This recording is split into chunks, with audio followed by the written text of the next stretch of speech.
ચાલો ધોરણ 11 chapter 14 lecture number 13 ઘણા સમયથી થિયરીઓ જોઈએ છીએ તો આજે એવું વિચાર્યું કે થોડાક દાખલા જોઈ લઈએ. બરાબર, પહેલો સ્વાધ્યાયનો દાખલો છે. હવે આ કેવા છે, આપણે જે આવર્ત ગતિ વિશે વાત કરી આગળ, આવર્ત ગતિ એટલે શું યાદ છે? આવર્ત ગતિ જ્યારે કોઈ પદાર્થ નિશ્ચિત પથ પર નિયત સમયગાળે પોતાની ગતિનું કોઈ નિશ્ચિત પથ હોય, એક જ ઉદાહરણ હું તો લઉં. કયું એક? સૂર્ય વાળું. સૂર્યની ફરતે પૃથ્વી છે, નિશ્ચિત પથ પર, પથ ચોક્કસ, નિશ્ચિત પથ પર નિયત સમયગાળો, સમયગાળો પણ ચોક્કસ 365 દિવસ અથવા 1 વર્ષ પથ પર નિશ્ચિત બિંદુની આસપાસ પોતાની ગતિનું પુનરાવર્તન કરતો હોય તેને આવર્ત ગતિ કહેવાય. પથ એમાં ગમે તે ચાલે, બરાબર, પદ એમાં ગમે તે ચાલે, એ આવર્ત ગતિ કહેવાય. સમય પણ ચોક્કસ, બિંદુ પણ ચોક્કસ અને માર્ગ પણ ચોક્કસ. આગળના એને આવર્ત ગતિ કહેવાય. સરળ આવર્ત ગતિમાં શું આવે યાદ કરો? નિયત બિંદુ. હા, સરળ આવર્ત ગતિમાં હોવું જોઈએ, એક ચોક્કસ બિંદુ હોવું જોઈએ, એક ચોક્કસ બિંદુ હોવું જોઈએ અને એ બિંદુની આસપાસ ઉપર જાય તો બળ નીચે લાગે, નીચે જાય તો બળ ઉપર લાગે. સ્પ્રિંગનું ઉદાહરણ મેં આપેલું. હંમેશા જે નિયત બિંદુ છે, નિયત બિંદુ તરફ બળ લાગે, ઉપર જાય તો બળ નીચે લાગે, નીચે આવે તો બળ ઉપર લાગે. એટલે નિયત બિંદુ તરફ લાગતા બળની અસર હેઠળ સ્થાનાંતરના સમપ્રમાણમાં અને નિયત બિંદુ તરફ લાગતા બળની અસર હેઠળ શું કરે બેટા? એની આગળ પાછળ અથવા કે સૂર્ય પથ પર શું કરે? ગતિ કરતો હોય. કઈ ગતિ કરતો હોય? આવર્ત ગતિ. નિયત બિંદુની આગળ પાછળ આવર્ત ગતિ કરતો હોય એને કઈ ગતિ કહેવાય? સરળ આવર્ત ગતિ. આ બે. પહેલો સવાલ છે તમારો સ્વાધ્યાયનો.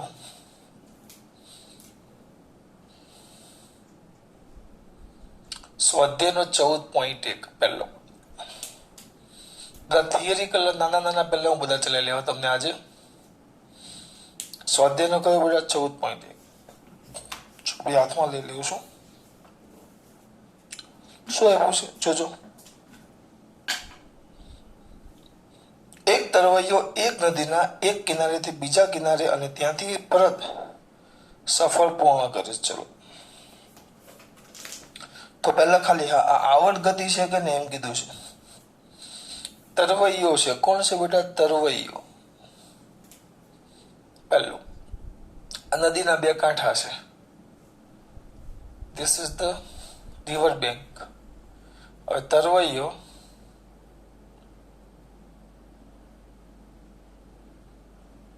અહીંયાથી આમ જાય છે, ત્યાંથી પાછો આમ આવે છે, પછી પાછો આમ જાય, આમ આવે. આ બે કાંઠા છે. તો આ બે કાંઠાની આસપાસ અંદર લખેલું જ છે શબ્દ. આ જે બે કાંઠા છે તો શબ્દ શું કીધું છે? એક તરવૈયો એક નદીના એક કિનારેથી બીજા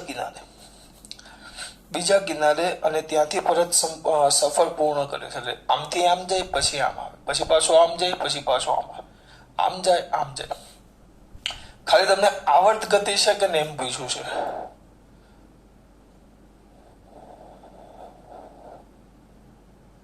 તમને એમ પૂછ્યું છે કે આ જે ઉદાહરણ તમને બધા આપશે એ આવર્ત ગતિ છે કે નહીં, તમારે એ કહેવાનું. તો આવર્ત ગતિ છે.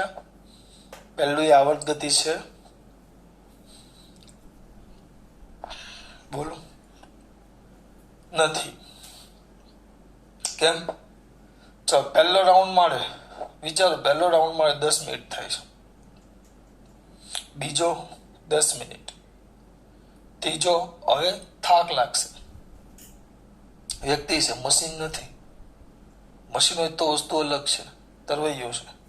10 ના જગ્યાએ 9.5 મિનિટ, અડધી મિનિટ, સોરી 9.5 કામ વધે, 10.5, પછી 11 મિનિટ.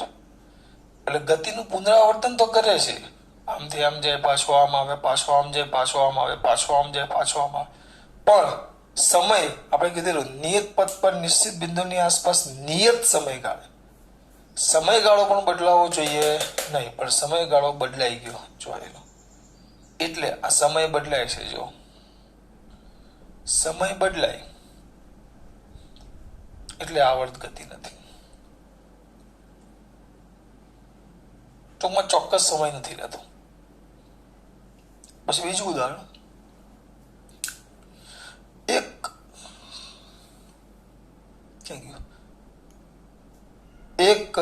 મુક્ત રીતે લટકાવેલ ગજિયા ચુંબકને તેની NS દિશામાંથી સ્થાનાંતર આપી અને મુક્ત કરવામાં આવે તો, ફરી પાછું, એક મુક્ત રીતે લટકાવેલ ગજિયા ચુંબકને તેની NS દિશામાંથી સ્થાનાંતર આપી અને મુક્ત કરવામાં આવે તો શું આવે? NS દિશામાંથી સ્થાનાંતર આપો.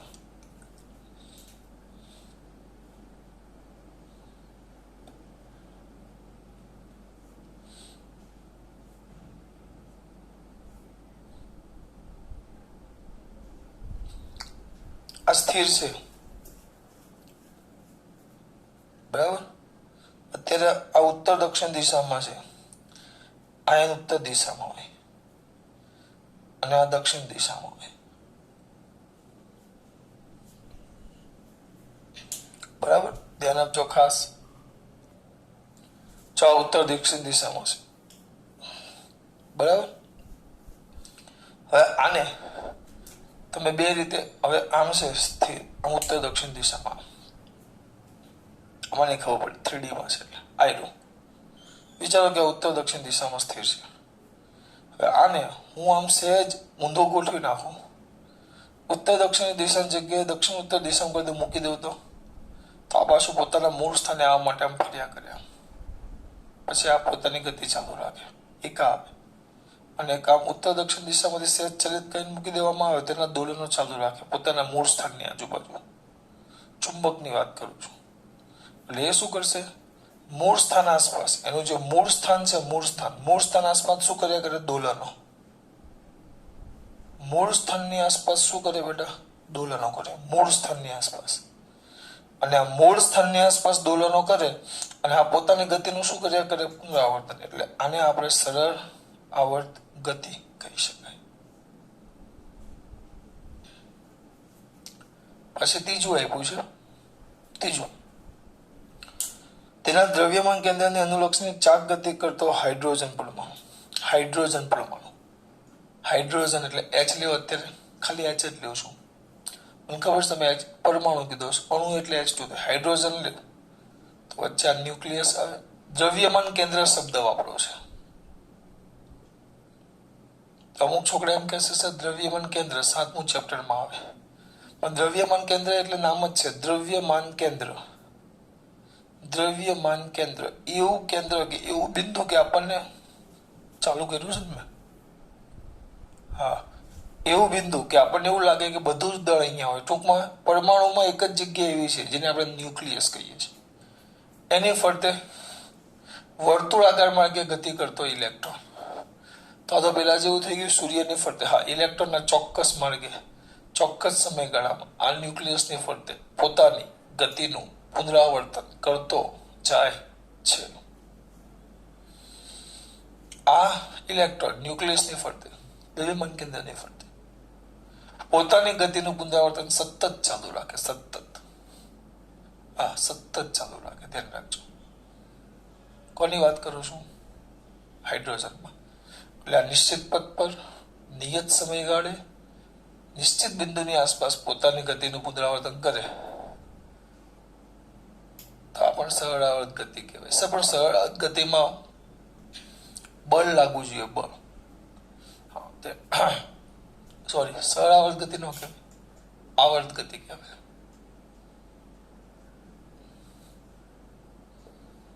આપણા આવર્ત ગતિ છે, સોરી, સરળ આવર્ત ગતિ નહીં બેટા, આવર્ત ગતિ.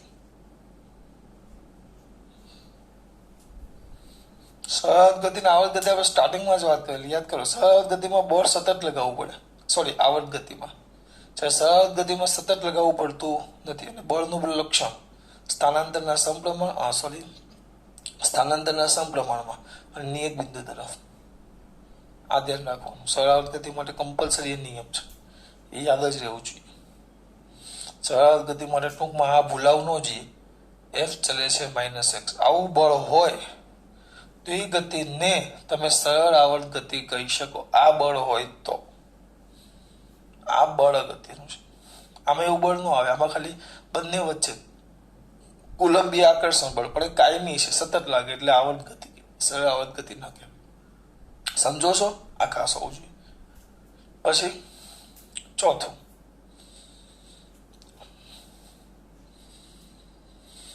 એક ધનુષમાંથી છૂટેલું તીર. હવે એમાં મારે કઈ સમજાવવાનું, આ ધનુષ્ય, એમાંથી છૂટેલું તીર. આ તીર છૂટે તે જાય જાય જાય, પછી પાછું ન આવે, પોતાની ગતિનું પુનરાવર્તન કરતો નથી. આ તીર પોતાની ગતિનું પુનરાવર્તન ન કરે એટલે આ આવર્ત ગતિ નથી. આ તો તમારો સ્વાધ્યાયનો એક માર્ક્સના એમસીક્યુમાં એમાં પૂછાય બધું, નાના નાના સવાલ પૂછે ને આપણે એમાં. આગળનો એસક્યુ વિભાગ છે તમારો 14.1. ધ્યાન રાખવાનું, આવર્ત ગતિમાં નિશ્ચિત પદ, નિયત સમયગાળો, નિશ્ચિત બિંદુ. સરળ આવર્ત ગતિમાં આ બળ અગત્યનું છે, અને આગળ પાછળ નિયત બિંદુની આગળ પાછળ શું કરતો હોય? આવર્ત ગતિ કરતો હોય. આ ધ્યાન રાખજો. ચલો આગળ જોશું સ્વાધ્યાયના 14.2 પણ જોઈએ એક મિનિટ. ચાલો બેટા, દર્શાવવાનું છે કે નીચેનામાંથી કઈ ગતિ સ આ ગ છે.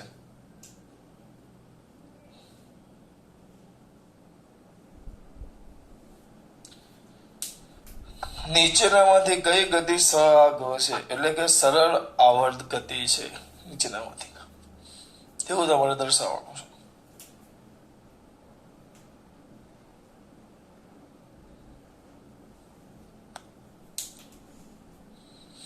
નીચેનામાંથી કઈ ગતિ સ આ ગ સરળ આવર્ત ગતિ છે દર્શાવવાનું. બરાબર, ધ્યાન આવજો મારા દીકરા. તો કરશું શું?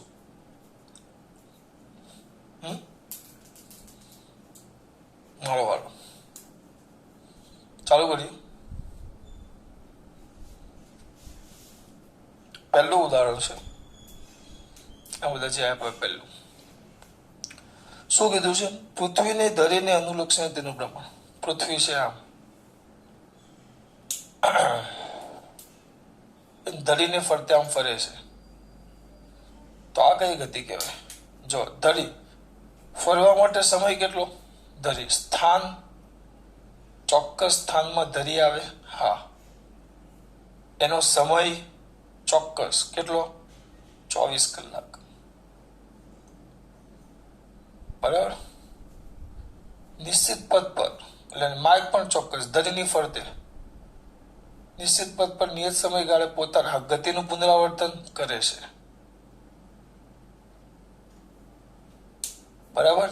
એટલે આ ધરી ચોક્કસ, 24 કલાક ચોક્કસ પુનરાવર્તન કરે, તો આ બધા લક્ષણો તો કઈ ગતિના છે? આવર્ત ગતિના છે. એટલે આ તમારી આવર્ત ગતિ છે. સરળ આવર્ત ગતિ એટલે મેં તમને બે વસ્તુ કીધેલું. સરળ આવર્ત ગતિ માટે જો if you want to the સરળ આવર્ત ગતિ, તો બે વસ્તુ ક્લિયર હોવું જોઈએ. પહેલા તો બળ એવું હોવું જોઈએ, F ચલે છે -x, F ચલે છે -x, અને નિયત બિંદુની આ પહેલી શરત એની. અને સેકન્ડ શરત, જે નિયત બિંદુ હોય એની આગળ પાછળ ગતિ થવી જોઈએ, આગળ પાછળ.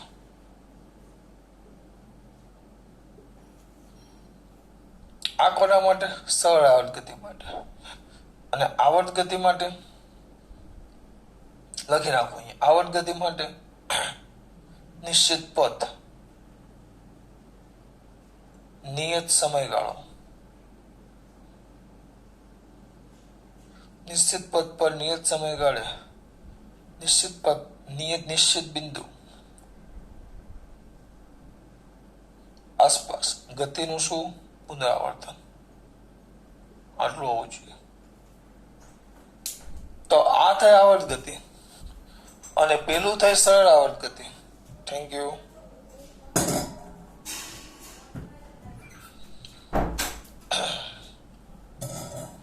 આ જે થાય આવર્ત ગતિ થાય. આ બે મુદ્દા યાદ રાખવાના. This is the very most IMP મુદ્દા. મુદ્દા ટોપિક્સ. આ MCQ માટે. અને આ તો જી અને નીટમાં પણ કામ આવશે. આના છેલ્લા સ્વાધ્યાયના 3 દાખલા છે, હું તમને જે કરાવીશ એના પર આપણે છેલ્લે આવું સાબિત કરશું કે ભાઈ આપેલી ગતિ એ સરળ આવર્ત ગતિ છે. છેલ્લા 3 દાખલા લે, ગઠિયાનું નથી, બહુ ગઠિયાનું છે. આમાં ભૂલ કરવાની થતી જ નથી, જરાક પણ નહીં. આ અગત્ય નથી, બહુ અગત્યનું છે. જવા દીકરાઓ, યાદ રહ્યું? તો પહેલી પદ છે, ધરી છે, પણ આગળ પાછળ ને આવું બળ નથી, એટલે આ કઈ ગતિ કહેવાય? આવર્ત ગતિ. હા, આવર્ત ગતિ, સરળ આવર્ત ગતિ નહીં. પછી બીજી છે, બીજું છે યુટ્યુબમાં દોલિત પાયાના સ્તંભની ગતિ. યુટ્યુબ તો આમ બોલીએ ને છોકરાને મજા જ આવી જાય. આમ યુટ્યુબ, એમાં સ્તંભની પારાની ગતિ, એમાં આપણો પારો ભરી નાખ્યો છે. આની ચિંતા નહીં કરતા, ની આખી સાબિતી છે, હું સાબિતી કરીને તમને આપે એટલે અત્યારે યાદ રાખો. હવે આમ કરીએ, પારો આ બાજુ ઊંચો લાવીને મૂકી દઈએ ને તો આ પારો આમ દોલન ચાલુ રાખે. આ જે ગતિ છે ને એ સઆગ છે. સર કેમ? એમાં આનું પાલન થાય છે. મેં તમને હમણાં જ કીધું, આપણે આ સાબિત કરશું. આગળ છેલ્લા 3 દાખલા છે, એમાં હું તમને આ સાબિત કરીને આપા. આવું જો સરળ ગતિમાં આ સાચું હતું કે આ બળ લાગે, બરાબર? તો આપણે આ દાખલા માટે સાબિત કરશું કે આ બળ લાગે છે, કારણ કે અહીંયા F ચલે છે -x છે. આ બળ લાગે છે એટલે આ સરળ ગતિ છે. પણ ક્યારે? આમાં જ વધુ 15-16માં પીરિયડમાં આવી જશે, બરાબર? લેક્ચર 15 કે 16. અને નીટ અને જીમાં પૂછાય છે આ રીતના દાખલા. તમને ગતિ આપી દે ને પૂછે કે સરળ આવર્ત ગતિ છે, તો તમારે કઈ નહીં કરવાનું, પ્રયત્ન એવો કરવાનો કે એક ગતિમાં F ચલે છે -x આવે છે, એવો પ્રયત્ન કરો. તો આવી ગયો, સરળ ગતિ છે, F ચલે છે -x છે. અત્યારે યાદ રાખો, પછી સાબિત કરી નાખીશ. ત્રીજું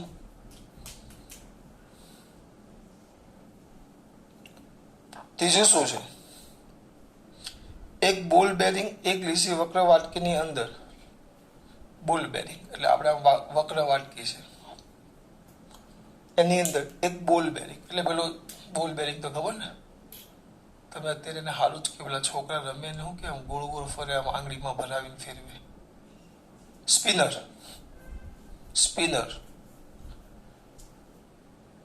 હું કઈ બોલું ખબર પડે? આમ આંગળીમાં ફેરવીને પછી આમ ફેરવે, સ્પિનર. તો વચ્ચે બોલ બેરિંગ આવે. તો આ બેરિંગને એક ઢાળ પરથી શું કીધું છે? નિમ્નતમ બિંદુને થોડાક ઉપરના બિંદુ પાસેથી છોડી દેવામાં આવે તો, અહીંયાથી છોડી દેવો તો આ નિમ્ન બિંદુ છે. મેં થોડુંક વધારે પડતું ઉપર લઈ લીધું, આ નિમ્ન બિંદુ.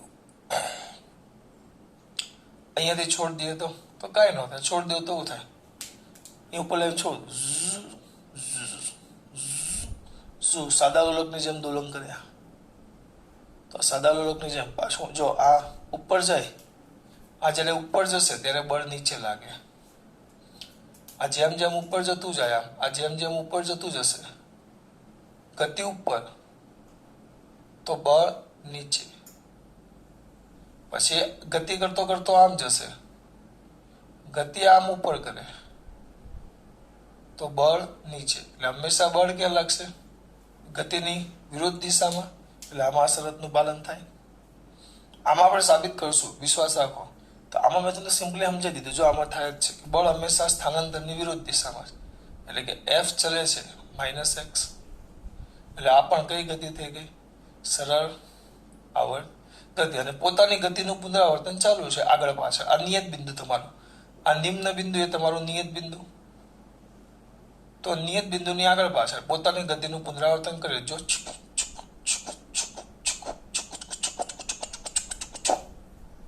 કરે નિયત બિંદુ આગળ પુનરાવર્તન કરે, અને બળ કયું છે? F ચલે છે -x. એટલે આ બે શરતનું પાલન થઈ ગયું. એટલે આ પણ કઈ ગતિ છે? આપણી સરળ આવર્ત ગતિ. આમાં હું તમને ડાયરેક્ટ ન સમજાવી શકું, આને મૂકો તો પણ આ પણ પુનરાવર્તન કરશે, પણ આ બળ કેવી રીતે લાગે? આમાં તો તમને દેખાય, હા સર આમ ઉપર જાય તો બળ નીચે લાગે. તમે પોતે આવી રીતે ઢાળવાળો ભાગ દોડતા ઢાળમાંથી આમાં આવો, તમે ઉપર જાઓ તો બળ તમને ક્યાં લાગતું હોય? નીચે. એ તો અનુભવ કરી શકો, પણ આમાં આપણે સાબિત કરવું પડશે. પછી કરશું આપણે આગળ. સ્વાધ્યાયનો દાખલો છે 17-18 એવું કંઈક છે. 1 મિનિટ ઉભા જોઈને કહી દઉં એટલે તમને એમ શાંતિ થાય. બરાબરના યુટ્યુબ સ્વાધ્યાયનો 14.19 આવશે દાખલો. સ્વાધ્યાયનો 14.19 છે ત્યારે આપણે જોશું. ચોથો, તેની સંતુલન સ્થિતિને અનુલક્ષીને બહુપરમાણુ અણુના સામાન્ય કંપનો. બહુપરમાણુ અણુ આ એક અણુ છે, એના કંપન એટલે પોતાના સ્થાનની આજુબાજુ આમ દોલન કરે. આ કંપનો પણ આપણે ભણી ગયા. અહીંયા એક વસ્તુ હતું, જો બેન વસ્તુ આવર્ત ગતિ હોય ને એમાં સતત બળ લગાવવું પડે. સતત બળ લગાવવું પડે. અને આમાં બળ આ રીતે લાગે, સતત નો આવે, અમુક સમયે લાગે. હવે આ દોલન કરે છે, બરાબર, આ દોલન કરે. હા, તો આ પોતાના સ્થાનની આજુબાજુ શું કરશે બેટા? દોલન કર્યા કરે. હા કે ના? તો આ સર આ નિશ્ચિત બિંદુ હોય, આ નિશ્ચિત બિંદુ એની આસપાસ આગળ પાછળ દોલન કરે જ છે ને. નિશ્ચિત બિંદુની આસપાસ આગળ પાછળ દોલન કરે છે કે નહીં? તો દોલન કરે છે, દોલન કરે બરાબર છે. પણ આના પર કંઈક તાપમાન છે, અણુ છે, તો તાપમાન હોય, તાપમાન તાપમાન T છે, તો કયા સૂત્ર અનુસાર 3/2 kBT. 3/2 kBT અનુસાર એની પાસે ગતિ ઉર્જા હોય અને એ ગતિ ઉર્જાને કારણે સતત શું કરે? દોલન. હા, એટલે એના પર કોઈ આવું બળ નથી લાગતું. આ જે તાપમાન છે ને, તાપમાન, એ તાપમાનને કારણે પોતાના સ્થાનની આજુબાજુ દોલનો કરે છે. બરાબર? એ તાપમાન એટલે એના પર સતત બળ લાગે છે. ગતિ ઉર્જા આવે એટલે તાપમાનને કારણે સતત ગતિ ઉર્જા મળે એટલે બળ લાગે એટલે પોતાના સ્થાનની આજુબાજુ આગળ પાછળ દોલન કર્યા કરે. હા, એટલે આવર્ત ગતિ થઈ, પણ સરળ આવર્ત ગતિ નથી. કારણ કે સરળ આવર્ત ગતિ માટે કમ્પલસરી આ સાબિત થવું જ જોઈએ. કમ્પલસરી આપણી પાસે આવું બળ હોવું જોઈએ. આમાં એવું બળ નથી. આ દોલન કેમ કરે છે? તાપમાનને કારણે 3/2 kBT અનુસારની પાસે ગતિ ઉર્જા એને કારણે દોલન કરે છે. આવા બળને કારણે નહીં. જ્યારે આમાં એ બળને કારણે દોલન કરે, આમાં એ બળને કારણે દોલન કરે. એટલે બળ પણ હોવું જોઈએ અને નિયત બિંદુની આજુબાજુ પણ સતત દોલન કરવા જોઈએ આગળ પાછળ. તો એ સરળ આવર્ત ગતિ કહેવાય. આમાં એ વસ્તુ નથી એટલે સરળ આવર્ત ગતિ કહેવાશે નહીં. એટલે આ બે આવર્ત ગતિ અને આ બે સરળ આવર્ત ગતિ. હવે આલેખ આપ્યા છે સ્વાધ્યાયનો 14.3, પણ 1 મિનિટ.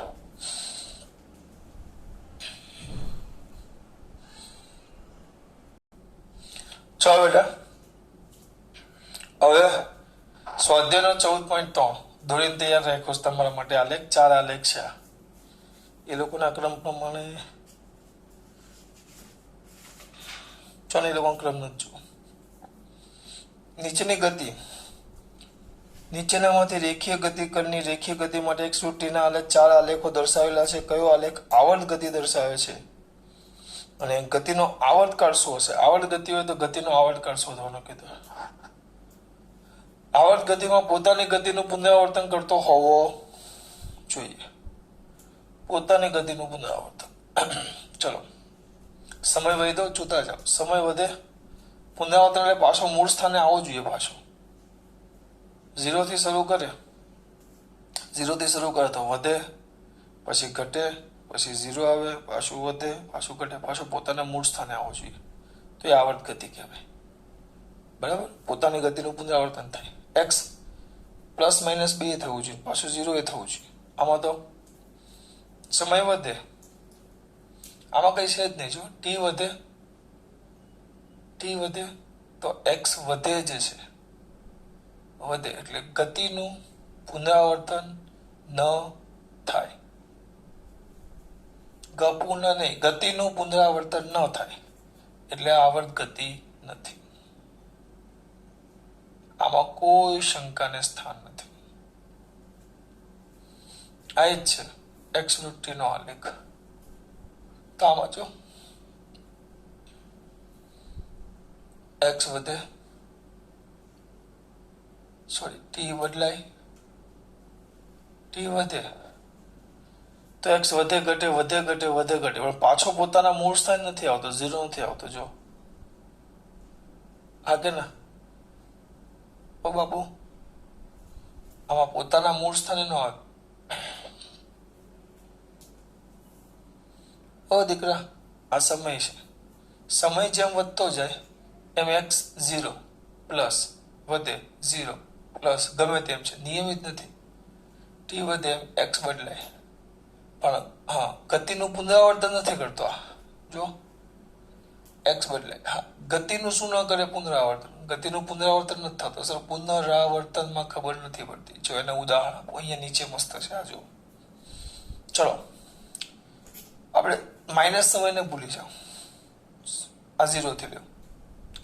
0 સમય ક્યાં હતો, પોતાના મધ્યમાન સ્થાને. સમય વધતો ગયો એમ વધતો વધતો વધતો અહીંયા ક્યાં આવ્યો, એના મહત્તમ. આ એક્સ છે તો મેક્સિમમ એક્સએમ પાસે એક્સએમ સ્થાન મહત્તમ આવ્યો, એટલે આને આપણે મહત્તમ સ્થાન તો કમ વિસ્તાર એ કહી શકાય. પાછો સમય વધે એમ પાછો ઘટતો ઘટતો 0 થઈ ગયો, એટલે પાછો અહીંયા આવી ગયો. પાછો સમય વધે એટલે વધતો વધતો વધતો વધતો વધતો મહત્તમ થયો. આને તો આપણે માઇનસ એ કહી શકીએ. આપ્યું ન હોય પણ આ સમજવાનું છે. જો મહત્તમ સ્થાન સુધી ગયો અડધી સેકન્ડે, 1 સેકન્ડ પૂરું થયું ત્યાં પાછો પોતાના કયા સ્થાને આવી ગયો, એક્સ 0 થઈ ગયો. જો તમને એમ ન ગમે, આમ ન ગમે તો આમ લખાય. જુઓ અત્યારે એક્સ મેક્સિમમ થઈ ગયું, આ પાછું એક્સ માઇનસ મેક્સિમમ થઈ ગયું. તમે અહીંયા લખો સમજૂતી માટે, આ બધું કઈ લખવાનું નથી. 0 એ 0 એક્સ, આ ટી છે ને આ એક્સ છે.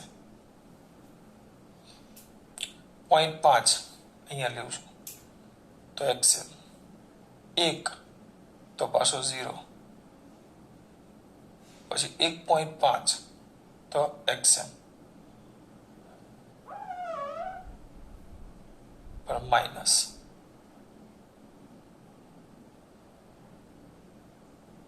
અને 2 આ માઇનસ એક્સ 2 પાછું 0. તો આ દોરો. જો તો આ તો કેવું થઈ ગયું, આ તો કેવું થઈ ગયું. જો આ તો પેલા જેવું થઈ ગયું, એક્સ એમ તો 0 મહત્તમ કમ વિસ્તાર પ્લસ એ 0 માઇનસ એ 0. તો પોતાના મધ્યમાન સ્થાનની આજુબાજુ શું કરે છે, દોલનો. અને હા દર કેટલી સેકન્ડે, પાછો 2 સેકન્ડે, એટલે આનો આવર્તકાળ કેટલો થાય, 2 સેકન્ડ. અને પોતાની ગતિનું સતત શું કરતો જાય છે, પુનરાવર્તન. જો આ જે કણ છે એ પોતાની ગતિનું સતત પુનરાવર્તન કરતો જાય છે.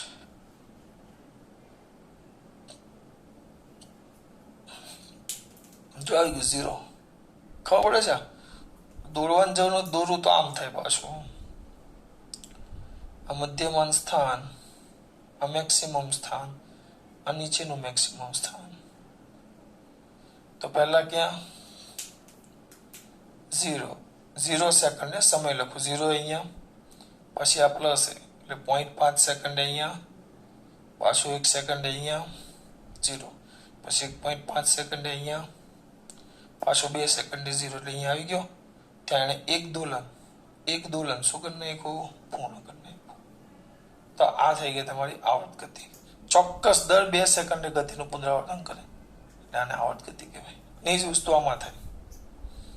જોઈ અહીંયાથી શરૂ કરો, સ્થાન બદલાઈ ગયું, મહત્તમ 0, નીચે તરફ મહત્તમ, પાછું 0. તો આ એક દોલન પૂરું થયું. જો એક દોલન એ રીતે પાછું દર 2 સેકન્ડે એક દોલન પૂરું કરે.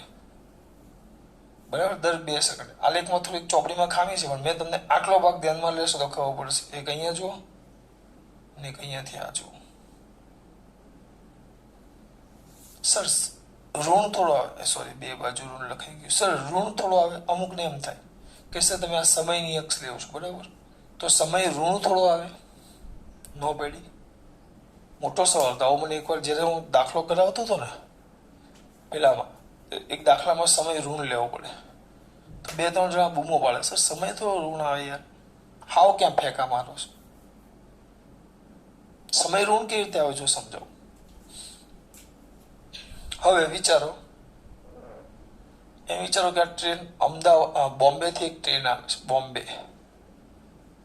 એ ભાઈ 9 વાગે ટ્રેનમાં બેઠો અને સુરત જયારે ટ્રેન આવ્યો છગન 9 વાગે ટ્રેનમાં બેઠો નિયમ મગન રાહ જોતો હતો. ટ્રેન 1 વાગે આવી સુરતમાં ટ્રાફિક ને કારણે 3 કલાક 3.5 કલાક જે થતું એ પણ આપણે 1 વાગે આવી. તો મગન હવે ઘડિયાળ ચાલુ કરી. મગન એની ઘડિયાળ હવે ચાલુ કરે છે અહીંયાથી સ્ટોપ વોચ. અમદાવાદ પહોંચ્યા. અમદાવાદ 2:30 વાગે અમદાવાદ પહોંચ્યા. તો મગન કે મારે મગન શું કહેશે? તો મગન અહીંયાથી સમય સ્ટોપ વોચ ચાલુ કરે. તો અહીંયાથી સમય ચાલુ કરે તો 0 થી અહીંયા સમય ચાલુ થાય. અહીંયા 0 થી સ્ટોપ વોચ ચાલુ કરી અહીંયાથી મગને ઘડિયાળ અહીંયાથી ચાલુ કરી સ્ટોપ વોચ અહીંયાથી. તો 0 થી મગન માટે સમય કેટલો થયો? 2.5 કલાક. તો આગળનો જે 3 કલાકનો સમય છે 3 કલાક આગળનો 3 કલાક નહીં 4 કલાકનો સમય એ મગન માટે ઋણ કહેવાય. ઋણ એટલે એની ગતિની શરૂઆતનો પહેલો આગળનો સમય એમ જેમાં છગન ગતિ કરતો. હા એટલે આના માટે તો અહીંયાથી 0 સમય થયો. એટલે આ ઋણ સમય એટલે એમ કે એણે ગતિની શરૂઆત કરી એના પહેલાનો સમય એમ આગળનો સમય. તમે જ્યાંથી 0 લો એના પહેલાના સમયને ઋણ કહેવાય. દાખલા તરીકે આજથી હું સમય ચાલુ કરું 2021 થી તો 2018 15 ને બધા મારા માટે ઋણ સમય કહેવાય એમ. આ રીતે છે 2021 તો -1 એટલે 1 વર્ષ પાછળનું આગળનું ગયું એ અને આ આવે એ રીતે. આ પણ એટલે આ પણ દર 1 સેકન્ડ 1 દોલન થયું. કેટલો સમય થયો? 2 સેકન્ડ. આ રીતે એટલે આ બે ગતિનું પુનરાવર્તન દેખાય છે જો તમને આમાં x મહત્તમ 0 મહત્તમ 0 થાય જ છે આમાં મહત્તમ જો 0 મહત્તમ અહીંયાથી ગણો 0 મહત્તમ 0 મહત્તમ 0 એટલે આ પણ ગતિનું પુનરાવર્તન થાય જ છે. અને કેટલી સેકન્ડમાં? દર 2 સેકન્ડ. એટલે આ બે આવર્ત ગતિ છે. આ પણ આવર્ત ગતિ, આ પણ આવર્ત ગતિ અને આવર્તકાળ કેટલો? 2 સેકન્ડ. એટલે આ બે આવર્ત ગતિ નથી. જો ખબર પડે છે? આ તમારા 3 સ્વાધ્યાયના 1, 2 ને 3 દાખલા કર્યા બરાબર. 14.1 14.2 14.3 આગળનું જોઈએ ખાસ વાત. જય શ્રી કૃષ્ણ.